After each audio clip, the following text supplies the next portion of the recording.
अस्सलाम वालेकुम स्टूडेंट्स आज एडीपी एवरीडे साइंस पे जो टॉपिक हम पढ़ने जा रहे हैं वो है कंजर्वेशन ऑफ एनर्जी। वैसे तो ये टॉपिक आपकी बुक में भी दिया हुआ है, जो prescribed book M A Kashmiri साहब की, जिसके अकॉर्डिंग हम अपना कोर्स कवर कर रहे हैं, लेकिन वहाँ पे ये ज़रा शॉर्ट है, जस्ट एक पैराग्राफ है। तो आपने क्या करना है, अपनी नोटबुक्स उठा लें। अगर आप विकीपीडिया पे अलग से नोट करना चाहते हैं तब भी ठीक है, अगर वीडियो के साथ साथ करना चाहते हैं तब भी आप कर सकते हैं, लेकिन आपने ये विकीपीडिया का कंटेंट और जो बुक में आपका एक पैराग्राफ है वो आपने मिला के इसको करना है, याद करना है, इस टॉपिक को प्रिपेयर करना है। आज की वीडियो बनाने का मकसद ये है कि मैं आपको समझा सकूं कि इस टॉपिक का जो निचोड़ क्या है, इस टॉपिक में क्या बताने की कोशिश की गई है। तो जैसे कि आप जानते हैं कि हम आजकल एनर्जी वाला चैप्टर पढ़ रहे हैं, उसमें हमने देखा कि कौन से रीन्यूएबल एनर्जी रिसोर्सेज हैं और कौन से नॉन रीन्यूएबल एनर्जी रिसोर्सेज हैं। तो रीन्यूएबल एनर्जी रिसोर्सेज तो वो होते हैं कि जिनका ज़ख़ीरा कभी ख़त्म नहीं होगा, जैसे सोलर एनर्जी हो गई, विंड एनर्जी हो गई, ये हमें हर वक्त या हमेशा अवेलेबल रहेंगे। लेकिन जहाँ तक बात आती है एनर्जी कंजर्वेशन की, तो हमारा ज़्यादातर फोकस होता है नॉन रीन्यूएबल एनर्जी रिसोर्सेज पे, यानी कि फॉसिल फ्यूल्स पे। अगर फॉसिल फ्यूल्स यानी कि कोयला, कुदरती गैस और पेट्रोलियम प्रोडक्ट्स ये एक दफ़ा ख़त्म हो गए इनके ज़खायर, तो हम इन्हें दोबारा रीगेन नहीं कर सकते। तो एनर्जी कंजर्वेशन का मकसद ये है कि हम excess wastage of these resources को कंट्रोल करें। चलिए देखते हैं इसमें। Energy conservation is the effort made to reduce the consumption of energy by using energy of less of an energy service। कि हम एनर्जी के जो इस्तेमाल है उसको या तो कम कर दें या उसकी वेस्टेज को कंट्रोल करें। This can be achieved by either using energy more efficiently, जो एनर्जी हमारे पास अवेलेबल है उसको हम एफिशिएंटली यूज़ करें, और by reducing the amount of service used. जैसे अगर हम पेट्रोल की बात करें तो गाड़ियों में पेट्रोल डलता है, अगर हम गाड़ियों का इस्तेमाल ज़रा कम कर दें और उसकी जगह पे अगर डिस्टेंस थोड़ा है तो उसको हम प्रेफर करें कि हम पैदल चल के सफ़र तय करें, तो उससे हम एनर्जी को कंजर्व कर रहे हैं। Energy conservation is a part of the concept of eco sufficiency. Energy conservation measures in buildings reduce the need of energy services and can result in increase environmental quality, national security, personal financial security and higher savings. अब एक तो ये बात होगी petrol की, कि जाहिर है कि पेट्रोल की बचत से हमारी जो पर्सनल फाइनेंशियल सिक्योरिटी है वो भी होगी, पैसों की बचत होगी। इसके अलावा स्टूडेंट्स अगर आप देखें हाइडल पावर की मैं बात करूँ, पानी से जो बिजली पैदा होती है या कोयले के ज़रिए या तेल के ज़रिए जो बिजली पैदा होती है जो हमारे घरों में इस्तेमाल हो रही है, हम कोशिश कैसे कर सकते हैं एनर्जी कंजर्व करने की, कि जो एक्स्ट्रा लाइट्स हैं, एक्स्ट्रा फैंस हैं गर्मियों में, या जो ऐसी वो चीज़ें, ऐसे स्विचेस जो इलेक्ट्रिसिटी से चल रहे हैं और उनका कोई इस्तेमाल भी नहीं है, अगर हम एक कमरे में नहीं बैठे हुए और लाइट फालतू में जल रही है तो इट्स बेटर कि हम उसे स्विच ऑन कर सकें।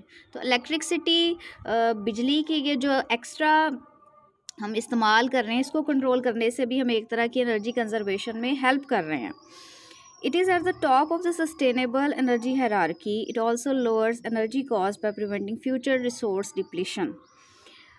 अब सेकेंड पैराग्राफ देखें। Energy can be conserved by reducing wastages and losses, improved efficiency through technological upgrades, and improved operation and maintenance. On a global level, energy use can be reduced by the stabilization of proper growth.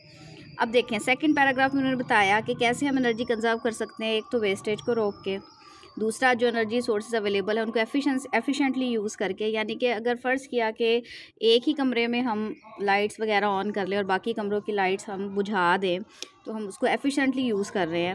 और तीसरा जो तरीका ये है कि population growth को रोक के, क्योंकि ज़ाहिर है ज़्यादा आबादी होगी तो एनर्जी की रिक्वायरमेंट भी ज़्यादा होगी, तो अगर हम पॉपुलेशन को रोक लेते हैं तो इट मीन्स के पॉपुलेशन को कंट्रोल कर लेते हैं, तो इट मीन्स के we can control the use of energy.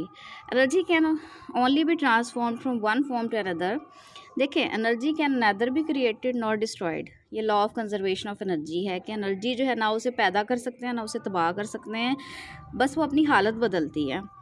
Such as heat energy to motive powers in cars और kinetic energy of water flow to electricity in hydro electric power plants.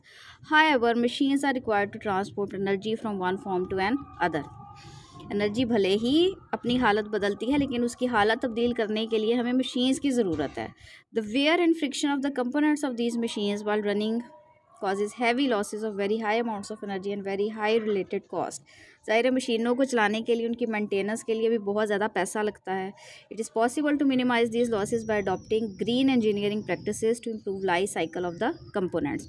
तो समझदारी इसी में है कि जो रिसोर्सेज अवेलेबल हैं वेस्टेज को कंट्रोल किया जाए और उन रिसोर्सेज को बहुत एफिशिएंटली समझदारी से यूज़ किया जाए. Energy Conservation Day is celebrated on December 14 every year since 1991.